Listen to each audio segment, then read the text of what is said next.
Hello and welcome to WriterSpeak, dedicated to the written word and those who produce it. Today in the studio we have author Tom Graves, who has written this beautiful book, Twice Heroes, America's Nisei Veterans of World War II and Korea. Welcome to WriterSpeak, Tom. Thank you so much. It's nice to have you, and I think we should start with some basic questions so that everybody can really understand your beautiful book. Being a photographer, when I first looked at it, I thought it would just have photographs in it, but I was very impressed how you had a lot of narrative history in it. Yeah, I think people are surprised because it's a large book. It's not quite a coffee table size book, I would say. But with the photograph on the cover, and there are 98 photographs inside of these veterans, it is a photo book, but I felt as a photographer even that photos alone weren't going to tell the story of these veterans. And that's when I decided to include the narrative. Well, before we talk about the book, could you give us a little bit about your professional background? Sure. I've been a professional photographer full-time ever since graduating from college, which was a number of years ago. My entire career has been working with publications such as newspapers and magazines, but mostly with the business world, producing annual reports, portraits of people in business, and advertisements, usually that include people in a situation. And those are the same kind of photos that I used in this book. I was very impressed with your clients, such as 3M and AT&T. You have a long list of prestigious corporations there that you photographed for. Yeah, thank you. The projects are always what appeal to me. The challenges, if you will, about the projects. I'm a curious person. I learn a great deal from every project or assignment I undertake, and of course I learned an awful lot from interviewing these veterans. Well, let's start from the beginning. How did you possibly think of the concept of interviewing the Nisei veterans of World War II and Korea? It happened really by accident, as I guess a lot of things do. I was fortunate to meet one of the veterans, and he introduced me to some of his friends. And I knew very little about them as soldiers, and I knew almost nothing about Japanese American history. I had heard of Manzanar, but I didn't really understand what it meant. But as I spent a little time with these men, I just overhearing their conversations, then having my own conversations with them, I realized that they had an extraordinary history. And I started to collect their stories and collect their portraits. And after a while, I realized I had enough material for a book. And I felt it was important for me to try to share this history that I had learned with other people who I felt did not know it.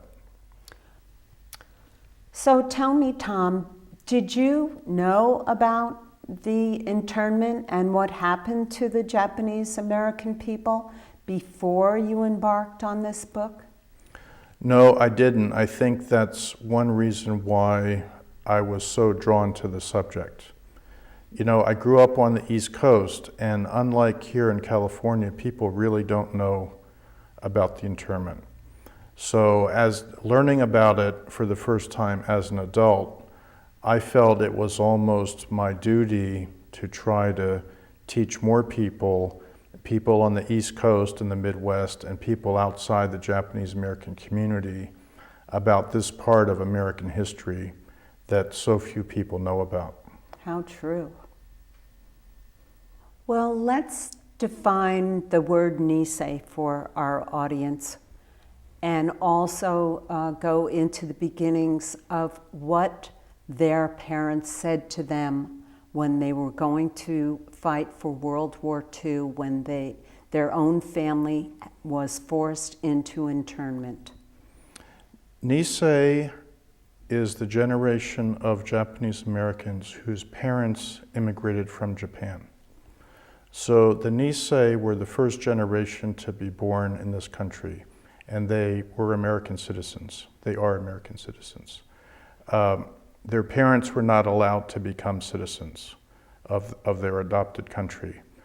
When the young Japanese American men were enlisting or later were drafted into the Army, their parents told them in brief, and I've heard this from a number of the veterans, America is your country, it's been good to you, and you should fight for it and never dishonor America, yourself, or your family.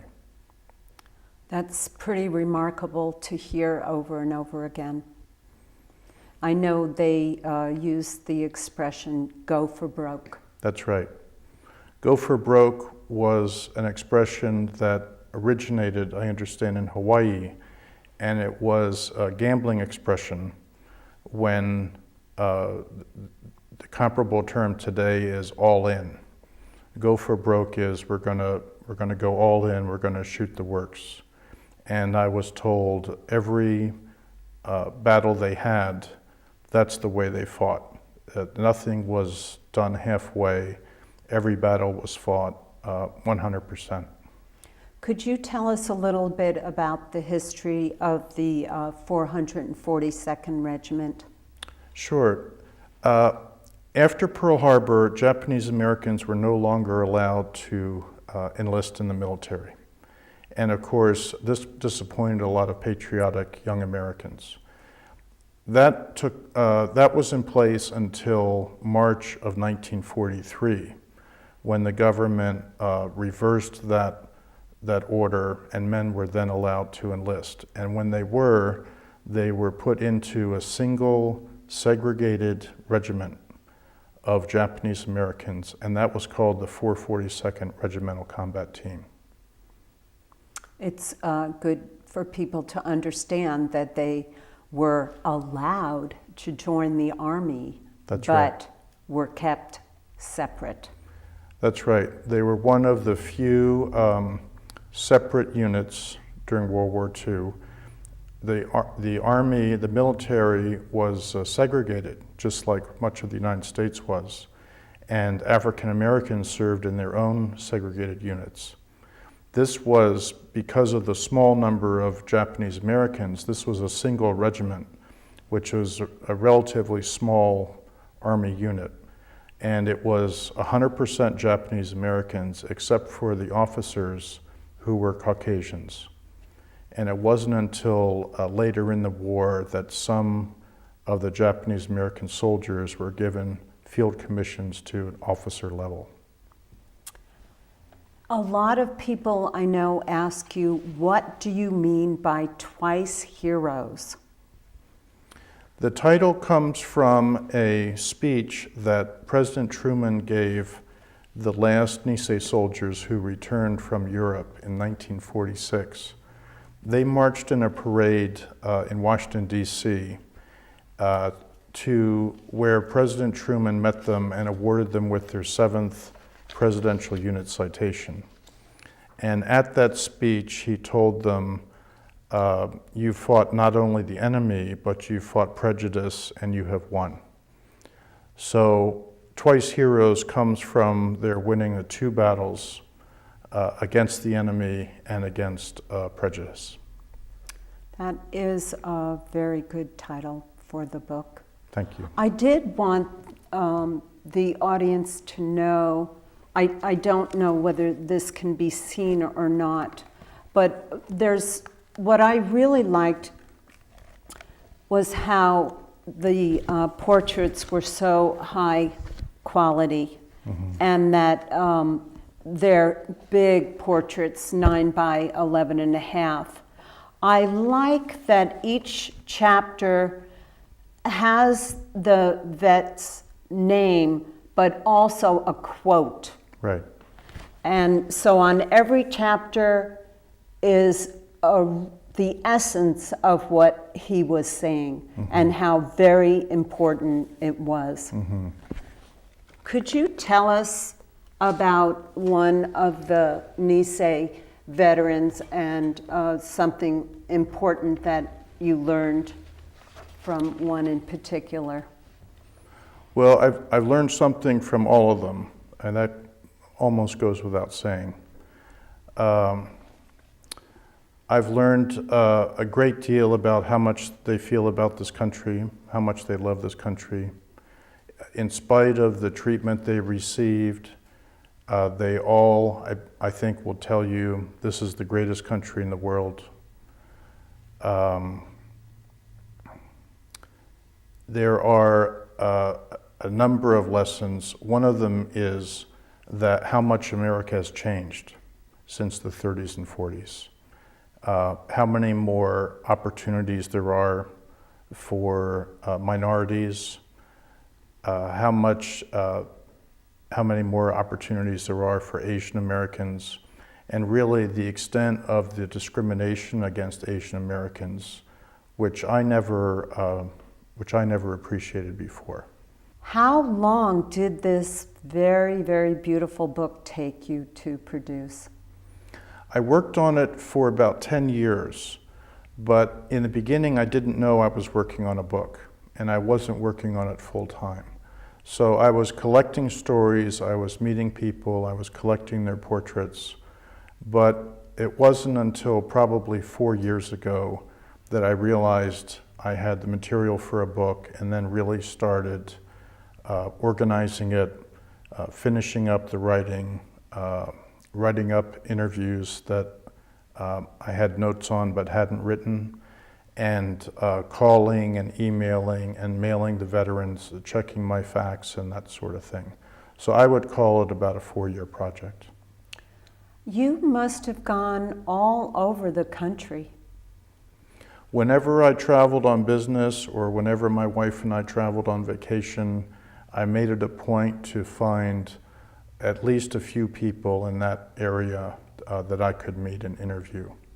So it wasn't quite all over the country, but it was wherever I traveled over several years. So up and down the West Coast, Hawaii, Denver, Washington, D.C., and a few other places.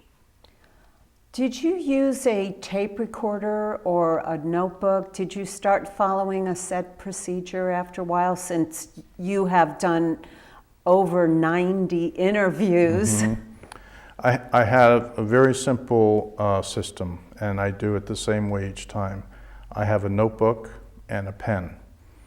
And I found, I tried doing a few interviews with a tape recorder.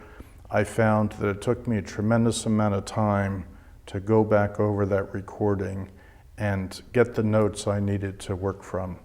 So the other thing is, I felt that these were very personal interviews. It was almost always just the veteran and myself. And I felt that any distraction in that process, be it a video camera or a tape recorder, would really give me different results. So I'm a pretty good note taker, and I took notes extensively and then went back and rechecked them as necessary. This book must be extremely valuable for the Nisei veterans' families. That's been the reaction. Sometimes the veteran or a son and daughter will see the book and then come back and buy one for each member of the family as sort of a legacy. So often, veterans, including my own father, will not talk about their experiences in the military, especially with their own family. So many times, I'll get a note or email or a phone call and say, you know, we never knew these things about my dad. Yeah. We knew he was in the 442nd. Sometimes we knew he was wounded, but we never had any details, and he never talked with us the way he talked with you. You said that you heard that over and over again. I have. And you asked why that the men would say to you, and the two women, you have two women in the book, Yes. is that correct? Yes. They would say to you, I have told you more than my own family. That's right. And you would say, why? It's easier to talk to an outsider about things that sometimes become painful or uncomfortable.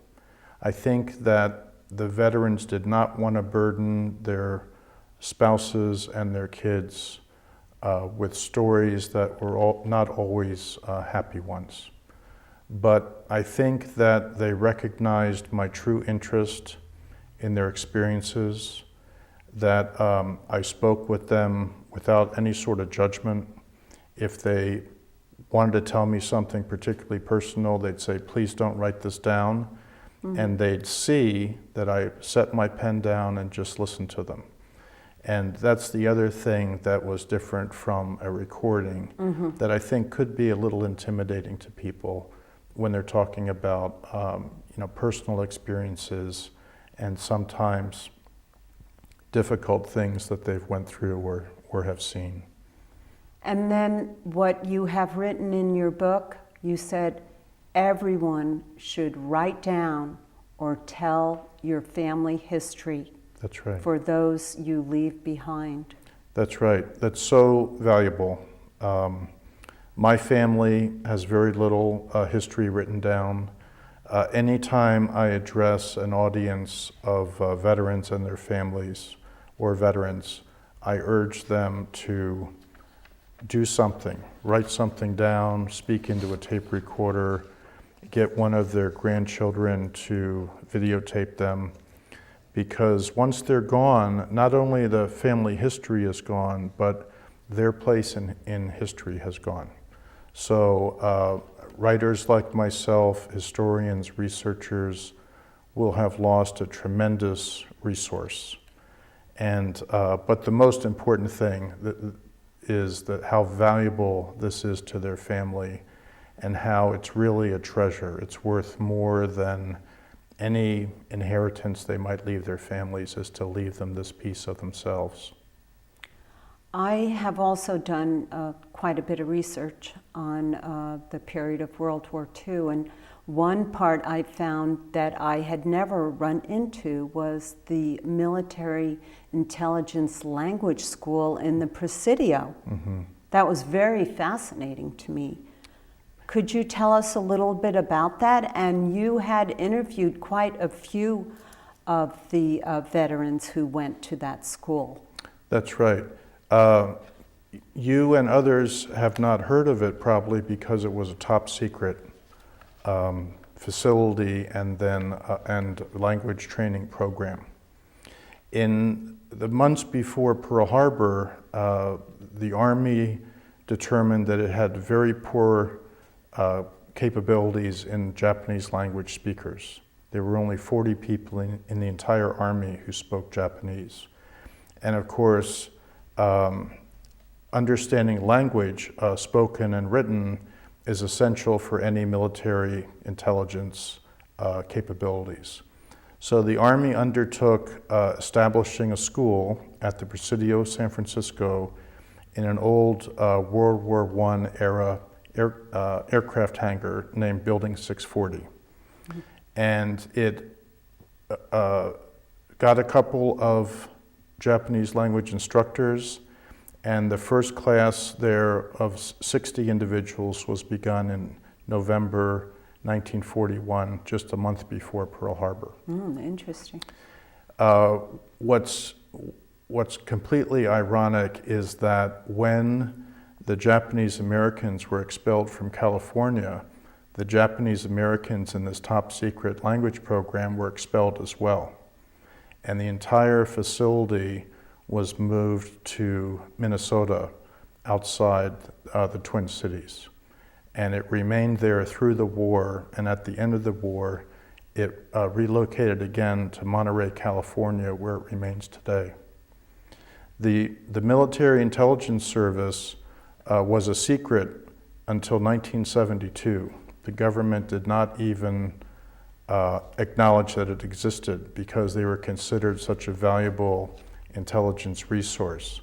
But they were responsible during the war with intercepting radio communications, reading enemy documents and maps, interrogating prisoners, and negotiating the surrender of large numbers of Japanese prisoners and civilians who otherwise might have died if they hadn't surrendered. They were also, one of their most important tasks was after World War II, they were stationed in Japan, and they were essential to the rebuilding of Japanese infrastructure and the Japanese society after World War II. And they were the go-between between the American military government and the Japanese government. That's some amazing facts that you were able to find out. Mm-hmm. You write about Manzanar, and that your display of photographs is at the Manzanar used to have an internment camp, but is now a historical site. Yes.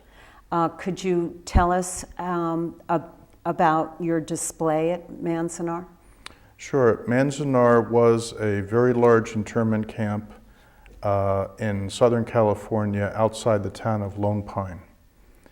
And at one time it held thousands and thousands of people during World War II. After the war, the camp was disbanded, all the buildings were dismantled or moved, and the only thing remaining was a large building that had been used for a school gymnasium, public meetings, that sort of thing. It's the only building that remained after many decades. That building and that site was taken over by the National Park Service, and that building is now a beautiful interpretive center on Manzanar and on the relocation of Japanese Americans. So in beginning Veterans Day of last year, 2012, I had an exhibit of a number of my portraits up in a gallery at Manzanar. And we had an opening ceremony on Veterans Day and had, for the first time, invited a number of the local veterans to participate in a Veterans Day event at Manzanar. So we had an exhibit, I gave a little talk, the National Park Service gave tours of the site, and the exhibit was up through the middle of February. That must have been so exciting to see your works in public. It was. Before I did the book, my medium was exhibits. I mean, I did a number of public displays in order to show people the work. I've displayed up to 60 portraits at one time. And I actually displayed 50 portraits in the Presidio of California, Presidio of San Francisco rather, where the Building 640 is. Oh. And actually the Building 640 is being restored into an interpretive center on the history of the Military Intelligence Service. Oh, that will be very fascinating to go to. It will be. It's a small building down near Crissy Field, and it's quite isolated from much of the rest of the Presidio, and that was done on purpose because of the secret nature of the work there. Another amazing adventure that you got to have was to go to the Capitol to watch the Nisei veterans receive the Congressional Gold Medal. Can you tell us about that? It was, as you said, Jeanne, it was a really, truly a once-in-a-lifetime experience to be in Washington, D.C., in the Capitol building with about 300 veterans and their families, and watch the congressional leaders address these men and women and then present them with the Congressional Gold Medal, which is the highest civilian honor that Congress can bestow on an American. And you got to go personally with one of the vets. I did. I accompanied a friend of mine, John Sakamoto from Sacramento. He was 92 years old at the time. And we were travel companions. We were roommates while we were in Washington. And John and all the veterans were really and truly touched and honored by the experience.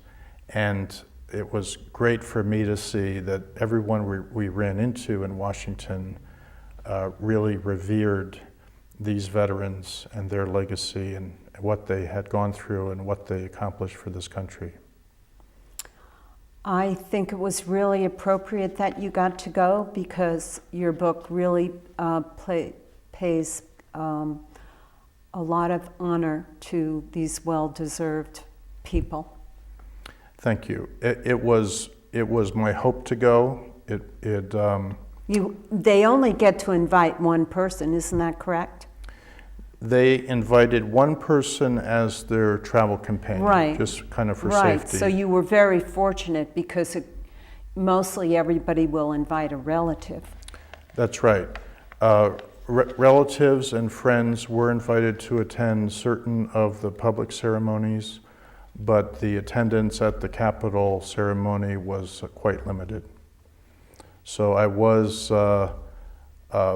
fortunate and very honored and very appreciative to be able to attend. Yeah.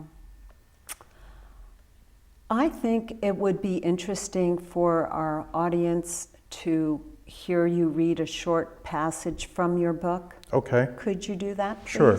It's hard to pick one out of so many, but I'd like to read a passage from a veteran by the name of Grant Ichikawa.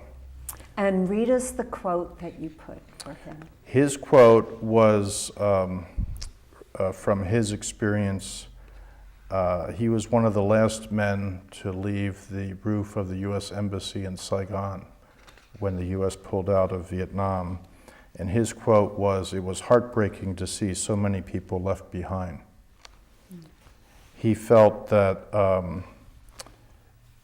the United States could have done a better job evacuating the civilians that he had worked with there. Grant grew up in California and put himself through school at the University of California, Berkeley, with a degree in accounting. He found that even with his degree, he could not get a job as a Japanese American. He was not trusted. This was before Pearl Harbor. So this is from his interview. He says, "I earned myself a degree, but no one would accept me, so I decided to become a farmer.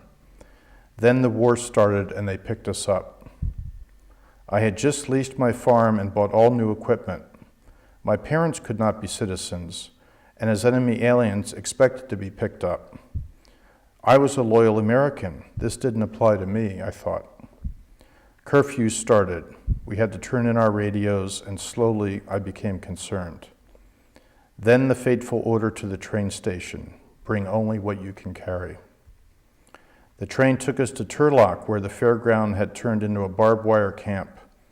We shared a horse stall with another family.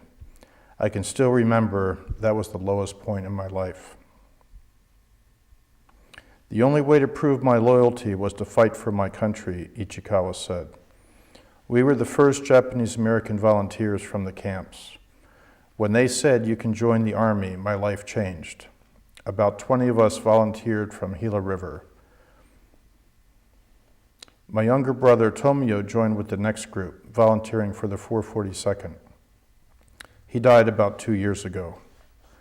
At language school in Fort Snelling, we all qualified as officers, but we were sworn in as privates. It was cold in Minnesota, November, and all we had was light desert clothing. They swore us in and gave us warm army clothing. That warmed us, but it also warmed us just knowing we were soldiers." It's so hard to believe that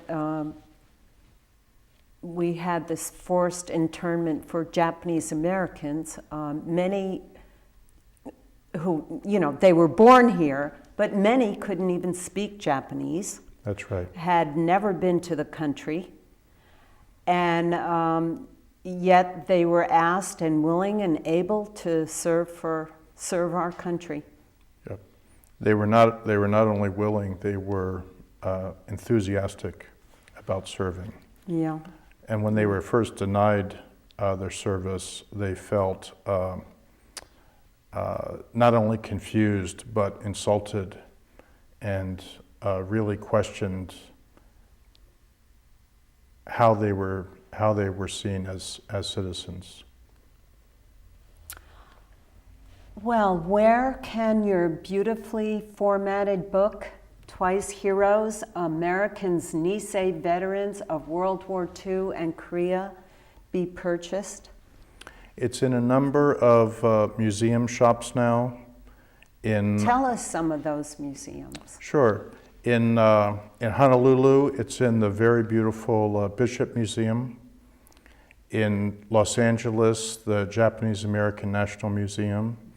At Manzanar, it's at the bookshop there at the Interpretive Center.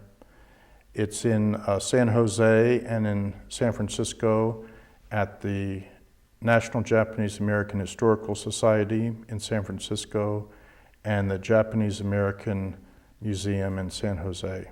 It's also available directly from me via my website, which is twiceheroes.com. Oh, good. That's good to know. I really wanted you to tell us all the museums this wonderful book is in. Thank you. But it's also good to know that people can purchase it directly from your website. Tom, it has certainly been a pleasure having you on WriterSpeak. Thank you very much for coming. Thank you, Jeanne. I would like to thank the audience for viewing WriterSpeak today. That is produced in Santa Rosa at the Community Media Center. And I would especially like to thank our sponsor, the Sonoma County Gazette. Please stay tuned next time for another episode of WriterSpeak to hear a chat with an author.